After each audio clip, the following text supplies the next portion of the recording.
So, Mario & Luigi Bowser's Inside Story was released on 2009 on the DS. But that's not the game we're talking about today, so let's skip ahead 10 years to when they released Mario & Luigi Bowser's Inside Story plus Bowser Jr.'s Journey. Now, this was a 3DS remake of course, Bowser's Inside Story on the DS, which this game released on one of the last running years of the 3DS console, as the Nintendo Switch had already been out for 2 years, yet they chose to release this game on the 3DS. This game also caused the company AlphaDream to announce bankruptcy. So let's dive deeper into this topic, but before that, make sure to like and subscribe. It's free, helps it a ton. Thanks. So it was the year 2019, and the company AlphaDream had just released Superstar Saga Remake on the 3DS 2 years before. Now, this sold decently well, as obviously it was a remake of the original Superstar Saga, the first ever Mario & Luigi game. Now, most people thought the next logical step was to remake Partners in Time on the Nintendo Switch. Now, instead of doing that, AlphaDream chose to remake Bowser's Inside Story on the 3DS. Now, the issues with this, let me talk about this for a second here. First of all, the 3DS's game library, there were not a ton of new games coming to the console at this point in time, especially first-party Nintendo games.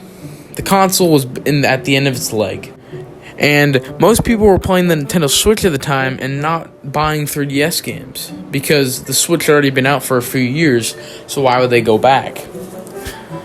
Now, if you like the game, sure, people are going to buy it, but the game sold horribly. Like, horribly. It was horrible.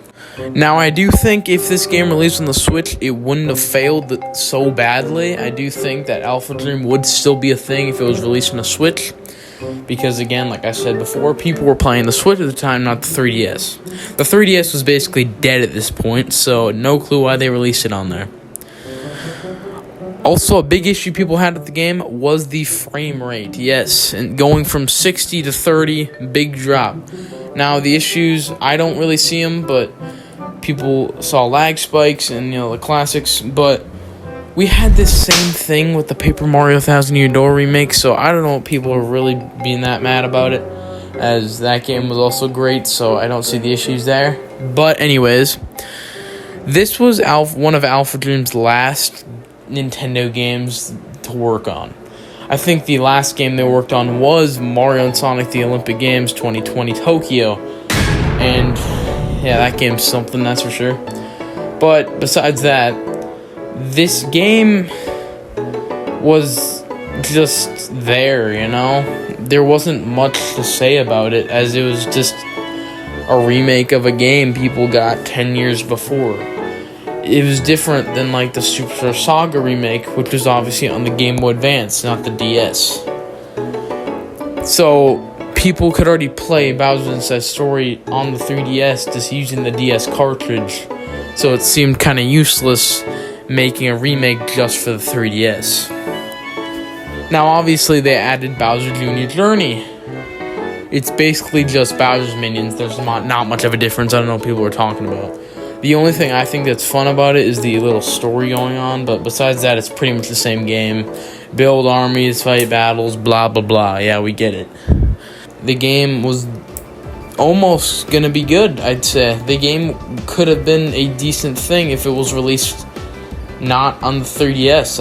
I know I've said it 50 billion times, but still, that's the biggest thing with the game, is that the console platform, it wasn't the greatest choice. And AlphaDream would have probably worked on another Mario & Luigi game if it wasn't for this one. They could have been working on Brothership. They could have made Brothership good. But anyways, one last thing I'm going to talk about here is people also did not think the soundtrack was as great. I don't see it that much, really. The only song I can really see that is definitely worse is the title screen.